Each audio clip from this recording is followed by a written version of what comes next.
So we'll be discussing about the coordination compounds today. In order to understand what are coordination compounds, we must understand the different types in which atoms try to become stable. बेटा जब भी atoms के बारे में बात करते हैं तो एटम अपने आप को स्टेबल होने के लिए हमेशा ही आउटर मोस्ट शेल में या तो 8 इलेक्ट्रॉन आने की कोशिश करते हैं, जिन्हें बोलते हैं उसका ऑक्टेट कंप्लीट करना, जो सबसे नॉर्मल केस होता है स्टेबिलिटी अटेन करने का। या फिर अगर कोई मेटल डी ब्लॉक में प्रेजेंट है पीरियोडिक टेबल के, तो उस पर्टिकुलर केस में उसकी जो जनरल इलेक्ट्रॉनिक कॉन्फ़िगरेशन होती है वो सेकेंड लास्ट शेल में डी सब शेल में 1 से 10 इलेक्ट्रॉन होते हैं, जबकि आउटर मोस्ट शेल की एस सब शेल में 1 या 2 इलेक्ट्रॉन होता है। और if such a metal is going to lose its valence shell electrons, which are 1 or 2, it is left with the second last shell which is partially filled with electrons. मतलब उसकी second last shell की S सब shell में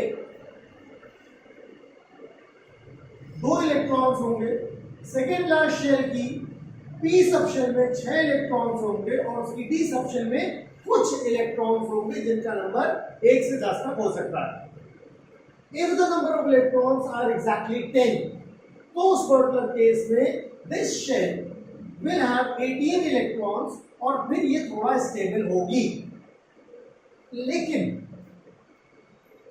एक बात जो हमेशा याद रखनी है कि all the atoms have always got the tendency to attain maximum number of electrons possible in their outermost shell. मतलब जितने ज्यादा से ज्यादा इलेक्ट्रॉन हो सके वो अपने आउटर मोस्ट शेल में रखने की कोशिश करते हैं।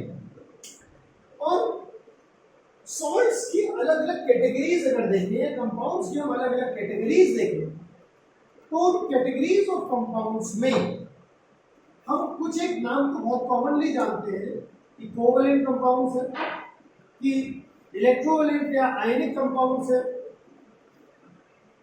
या फिर उस कंपाउंड में कोऑर्डिनेट बॉन्ड हो रहे हैं कि नहीं हो रहे हैं।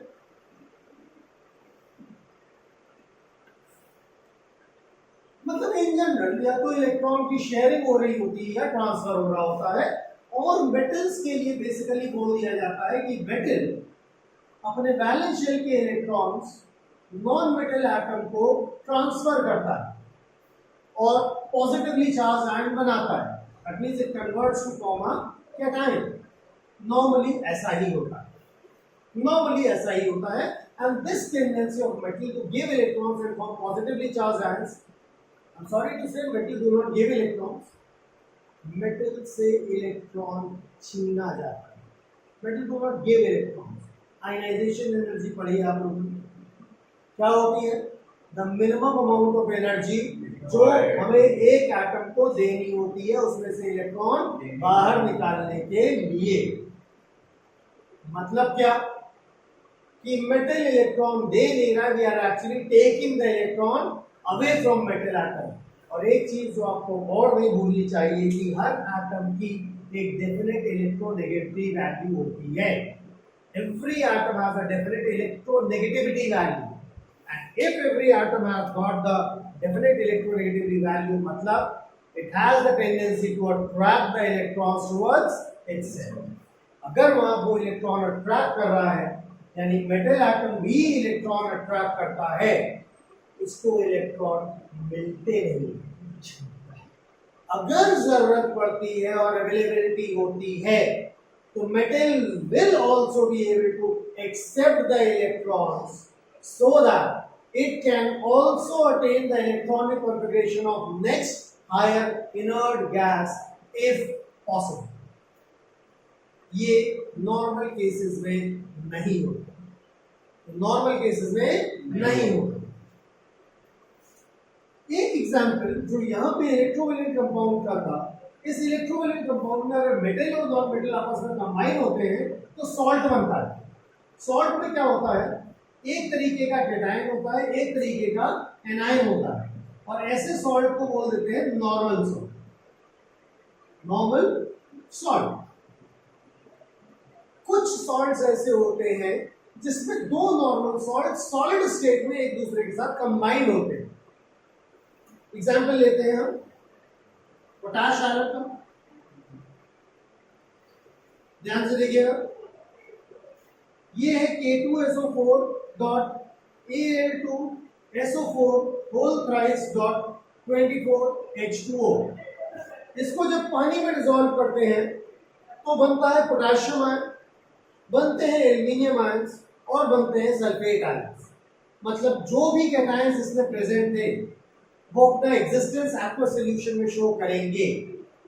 सल्फेट आयन एक्वस सॉल्यूशन में एग्जिस्टेंस शो करेंगे, एल्यूमिनियम आयन शो करेंगे और पोटेशियम आयन भी शो करेंगे। ठीक है, ऐसे सॉल्ट्स दो नॉर्मल सॉल्ट्स का कॉम्बिनेशन लगते हैं, इसलिए इनको बोलते हैं डबल सॉल्ट्स। इनको बोलते हैं डबल सॉल्ट्स। इनको बनाने के लिए आपने क्या किया, पोटेशियम सल्फेट लिया सॉल्यूशन में, उसी में एल्यूमिनियम सल्फेट मिलाया और बाद में पानी को इवेपोरेट किया, तो जो क्रिस्टल्स मिलेंगे वो आपको पोटाश आयरन के मिलेंगे। ठीक इसी तरीके से अगर हम पोटेशियम साइनाइड लेते और उसे फेरस सल्फेट सॉल्यूशन में मिलाते तो फेरस साइनाइड मिलता, और फेरस साइनाइड जो है वो पोटेशियम साइनाइड के साथ रिएक्ट कर जाता है और रिएक्ट करने के बाद वो कंपाउंड बनाता है K4FeCN6, जिसे हम कॉमनली बोल देते हैं पोटेशियम फेरोसाइनाइड। अब ये जो कंपाउंड हमें मिला है, इस कंपाउंड का बिहेवियर इस कंपाउंड से अलग होता है। दोनों का फॉर्मेशन सेम तरीके से है, दो सिंपल सॉल्ट लिए उनको मिलाया आपने एक्वस सॉल्यूशन में और बाद में जब आपने सॉलिड ऑब्टेन किया तो आपको मिला यहाँ पे डबल सॉल्ट, और यहाँ पे जो सॉल्ट मिला है उस सॉल्ट में पोटेशियम का तो टेस्ट आएगा लेकिन फेरस आयंस का टेस्ट और साइनाइड आयंस का टेस्ट नहीं आएगा।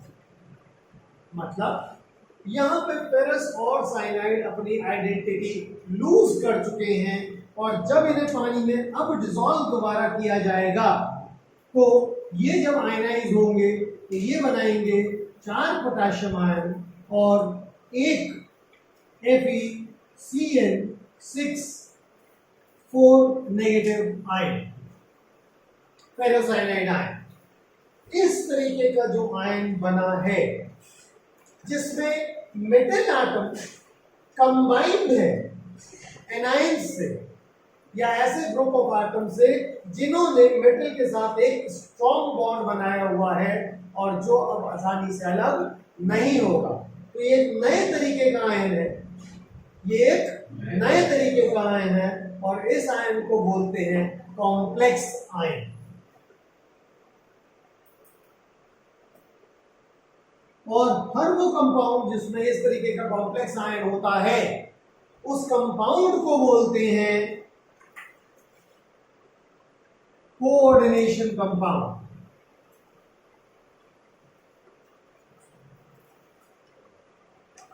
बेसिकली हम लोग एक बात ये बोल सकते हैं कि कोऑर्डिनेशन कंपाउंड्स वो सारे कंपाउंड्स होते हैं जिसमें एक कॉम्प्लेक्स आयन होता है, कम से कम एक।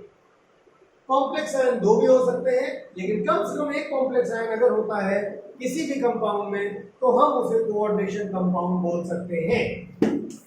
क्वेश्चन ये आता है कि कोऑर्डिनेशन कंपाउंड कॉम्प्लेक्स कंपाउंड क्यों नहीं बोला?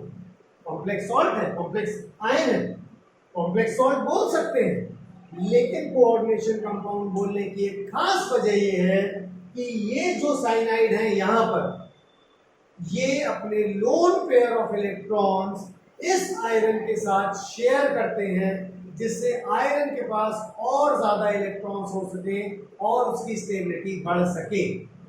मतलब ये कि इस आयन में एक आयरन 6 साइनाइड से घिरा हुआ है जिसमें हर साइनाइड आयन अपना अपना लोन पेयर ऑफ इलेक्ट्रॉन, एक loan pair of electron iron के साथ शेयर कर रहा है।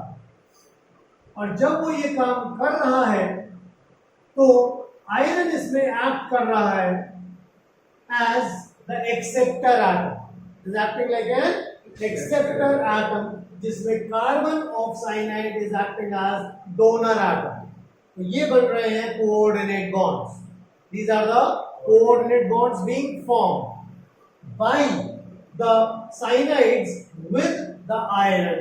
That means these group of atoms are sharing their lone pair of electrons with the metal atom which is at the center of this type of ion called the complex ion। और एक three dimensional sphere तैयार हो जाता है इस iron के चारों तरफ, जिसके बीच में है आयरन। तो ऐसे एटम को बोल देते हैं सेंट्रल मेटल एटम या सेंट्रल मेटल आयन। यहां पर दो पॉजिटिव चार्ज था इसलिए सेंट्रल मेटल आयन। और जो ये ग्रुप ऑफ एटम्स अपने lone pair of electron share करा रहे थे इनको बोलते हैं ligands. What are they called? Ligands.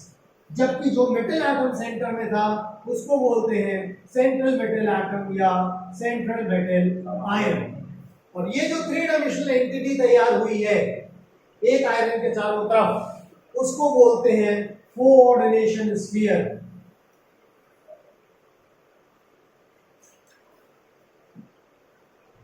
इसी को बस आयन के फॉर्म में जब लिख दिया जाता है तो उसको बोल देते हैं कॉम्प्लेक्स आयन।